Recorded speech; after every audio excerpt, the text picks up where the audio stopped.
নমস্কাৰ পুনৰবাৰ মোৰ চেনেললৈ আপোনালোক সকলোকে স্বাগতম জনাইছো। আজি মই এই ভিডিঅ'ত পাৰ্টছ অফ স্পীচৰ ভাগ কেইটামান লৈ আহিছো। গতিকে আপোনালোকে ভিডিঅ'টো চাব আৰু ভিডিঅ'টো চোৱাৰ আগতে মোৰ চেনেলটো সাবস্ক্ৰাইব কৰিবলৈ একেবাৰে নাপাহৰিব। আহকচোন আজি ভিডিঅ'টো আৰম্ভ কৰোঁ। পাৰ্টছ অফ স্পীচ মানে অসমীয়াত হৈছে পদ। বাক্যত ব্যৱহাৰ হোৱা প্ৰতিটো শব্দকে পদ বোলে। এটা বাক্যত যিকেইটা শব্দ ব্যৱহাৰ হয় সেই প্ৰতিটো শব্দকে একোটা পদ বুলি কোৱা হয়। যেনে মণি ৰিডছ এ বুক, ইয়াত মণিয়ে কিতাপ পঢ়ে বুলি কোৱা হৈছে আৰু এই বাক্যটোত মণি ৰিডছ এ বুক এই প্ৰতিটোৱে হৈছে একোটা পদ, অৰ্থাৎ বাক্যটোত যিকেইটা শব্দ ব্যৱহাৰ হৈছে গোটেইকেইটা একোটা পদ। অসমীয়াত সাধাৰণতে আমি জানো পদ 5 প্ৰকাৰৰ: বিশেষ্য পদ, বিশেষণ পদ, সৰ্বনাম পদ, ক্ৰিয়াপদ আৰু অব্যয়। কিন্তু ইংৰাজীত পদ 8 প্ৰকাৰৰ: noun, প্ৰনাউন, verb, এডভাৰ্ব, adjective, preposition, conjunction আৰু ইণ্টাৰজেকশ্যন। এই 8 প্ৰকাৰৰ পদ ইংৰাজীত পোৱা যায়। নাউন বিশেষ্য পদ। কোনো প্ৰাণী বা বস্তুৰ নাম বুজোৱা পদক বিশেষ্য পদ বোলে। ইংলিছত a noun is a word used as the name of a person, place or thing. এটা উদাহৰণ, she is ৰীমা। ৰীমা মানুহৰ নাম, গতিকে এইটো এটা নাউন। আৰু কিছুমান উদাহৰণ যেনে milk is white, Kolkata is a city, he is Suman. এই তিনিটা বাক্যত মিল্ক হৈছে বস্তুৰ নাম, কলকাতা হৈছে ঠাইৰ নাম আৰু সুমন এজন বিশেষ ল'ৰাৰ নাম, গতিকে এই তিনিওটা বিশেষ্য পদ। এবাৰ আহিছোঁ আমি প্ৰনাউনলৈ, যাক অসমীয়াত সৰ্বনাম পদ বুলি কোৱা হয়। নাউনৰ সলনি ব্যৱহাৰ হোৱা পদক সৰ্বনাম পদ বুলি কোৱা হয়। এ প্ৰনাউন ষ্টেণ্ডছ ফৰ এ নাউন। প্ৰনাউন ইয়াৰ নামটোতেই ইয়াৰ অৰ্থটো নিহিত হৈ আছে, য'ত নাউন অৰ্থাৎ নাউনৰ হকে বহা যিটো পদ সেইটো হৈছে প্ৰনাউন। ইয়াৰ উদাহৰণ, Seema is a girl, Seema goes to school always. ইয়াত সীমা নামটো মই দুবাৰ ব্যৱহাৰ কৰিছোঁ, গতিকে বাক্যটো শুনিবলৈ ইমান শুৱলা হোৱা নাই, কাৰণ দুবাৰ সীমাটো ব্যৱহাৰ কৰা হৈছে। কিন্তু Seema is a girl, she goes to school always, যদি মই এনেকৈ বাক্যটো ব্যৱহাৰ কৰোঁ তেতিয়াহ'লে বাক্যটো শুনিবলৈ শুৱলা হয়, কাৰণ দ্বিতীয় বাক্যটোত সীমাৰ সলনি মই চি ব্যৱহাৰ কৰিছোঁ।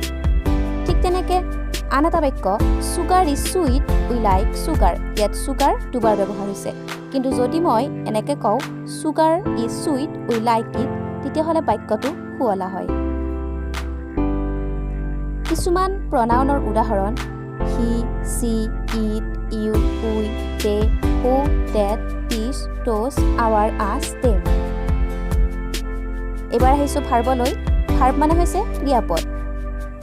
কোনো কাম কৰা, শেষ হোৱা বা শেষ নোহোৱা বুজাবলৈ ভাৰ্ব ব্যৱহাৰ কৰা হয়। এ ভাৰ্ব ষ্টেটছ ছামথিং, যেনে the birds fly, he plays cricket. এই দুয়োটা বাক্যত ফ্লাই আৰু প্লে ব্যৱহাৰ কৰা হৈছে, অৰ্থাৎ দুয়োটাই একোটা কাম কৰা বুজাইছে। ফ্লাইয়ে উৰা কাম আৰু প্লে খেলা কামটো বুজাইছে, গতিকে এই দুয়োটা ভাৰ্ব।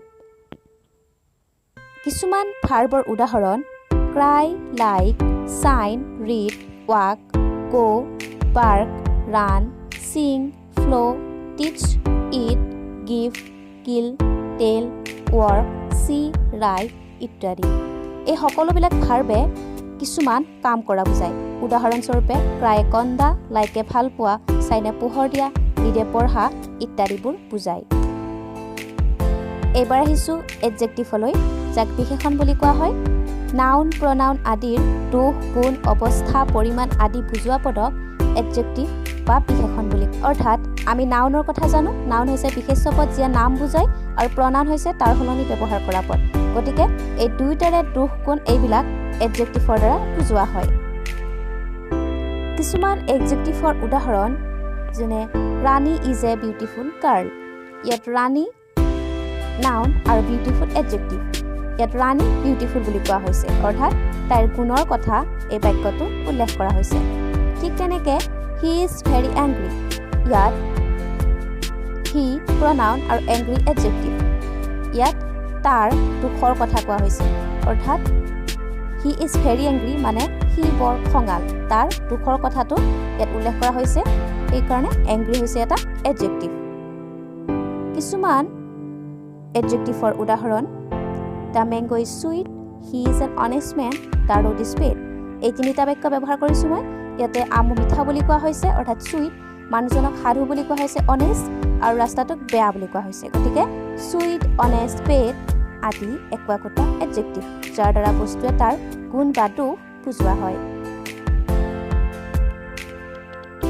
আজিৰ ভিডিঅ'ত নাউন প্ৰনাউন ভাৰ্ব আৰু এডজেক্টিভ এই চাৰিটাৰ বিষয়ে আমি গম পালোঁ নাউন মানে বিশেষ্য যিয়ে নাম বুজায় নাম বুজোৱা পদক বিশেষ্য পদ প্ৰনাউন হ'ল নাউনৰ সলনি যিটো পদ ব্যৱহাৰ কৰা হয় সেইটো হৈছে প্ৰনাউন ভাৰ্ব হৈছে বিশেষ্য বা সৰ্বনাম পদে যি কাম কৰা বা হোৱা বুজায় সেইটো হৈছে ভাৰ্ব আৰু শেষত এডজেক্টিভ অৰ্থাৎ যিটোৱে নাউন প্ৰনাউন আদিৰ ৰূপ গুণ অৱস্থা পৰিমাণ আদি বুজায় সেইটো হৈছে এডজেক্টিভ অৰ্থাৎ গোটেইকেইটাৰ লগত গোটেইকেইটাৰ মিল থকা দেখা যায় আজিৰ ভিডিঅ'ত মই এই চাৰিটা আগবঢ়ালোঁ নেক্সট ভিডিঅ'ত মই আন চাৰিটা পাৰ্টছ অফ স্পীচৰ ভাগ এডভাৰ্ব প্ৰিপজিশ্যন কনজাংশ্যন আৰু ইণ্টাৰজেকশ্যন লৈ আহিম গতিকে পিছৰ ভিডিঅ'টো পাবৰ কাৰণে আপোনালোকে মোৰ চেনেলটো ছাবস্ক্ৰাইব কৰিবলৈ একেবাৰে নাপাহৰিব পিছৰ ভিডিঅ'ত মই এই চাৰিটাৰ বিষয়ে এক বিশ্লেষণ লৈ আহিম আপোনালোকে ভিডিঅ'টো চাব লগতে মোক কমেণ্ট কৰি জনাব আপোনালোকে ভিডিঅ'টো চাই কেনে পালে গতিকে আজিৰ কাৰণে ইমানেই ধন্যবাদ